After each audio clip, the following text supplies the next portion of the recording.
अस्सलाम वालेकुम, मैं हरोज कासिम मियाँ। आप देख रहे हैं फोकस न्यूज़। आइए नजर डालते हैं ताज़ा तरीन खबरों पर। कराची वडेरों के हाथों एक और नौजवान कत्ल। मलेर के इलाके में गांव के करीब शिकार करने से रोकने पर जोखियों बरादरी के नौजवान नाजिम जोखियों को तशद्दुद के बाद कत्ल कर दिया गया। मलेर से मुंतखब सियासी जमात के रुकन कौमी असम्बली सरदार जाम अब्दुल करीम और इनके भाई MP जाम अवैस बहराम जोखियों के मेहमान जोखियों बरादरी के घरों के करीब शिकार करने पहुंचे तो मुकामी गांव वालों ने इन्हें घरों के करीब शिकार करने से रोका, जिस पर जोखियों सरदारों के मेहमान नाराज हुए और नौजवान नाजिम जोखियों का रास्ता रोका।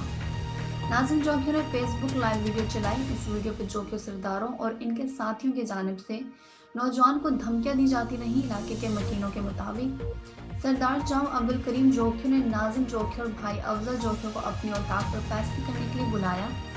अफजल जोखियों के मुताबिक वहां पहुंचते ही सरदार MA ने सरदार जाम अब्दुल करीम जोखियों और भाई MP जाम अवैस बहराम जोखियों ने अपने मुहाफिजों के हमरा तशद्दुद का निशाना बनाया और बाद में मुझे कहा कि घर चले जाओ, तुम्हारा भाई आ जाएगा। मैं वापस आया लेकिन मेरा भाई वापस नहीं आया।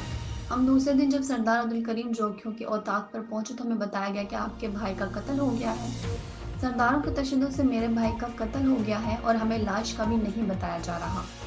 वर्षा के एहतजाज के बाद सरदारों ने लाश को चोरी छुपे जिना अस्पताल पहुंचा दी। अब वर्षा दोपहर 3 बजे से जिना अस्पताल में मौजूद है, लेकिन पोस्टमार्टम नहीं किया जा रहा और ना ही पुलिस मुकदमा दर्ज करने के लिए तैयार है, जबकि दूसरी जानिब सियासी जमात के सरदार मामले को दबाने के लिए वर्षा पर दबाव डाल रहे हैं।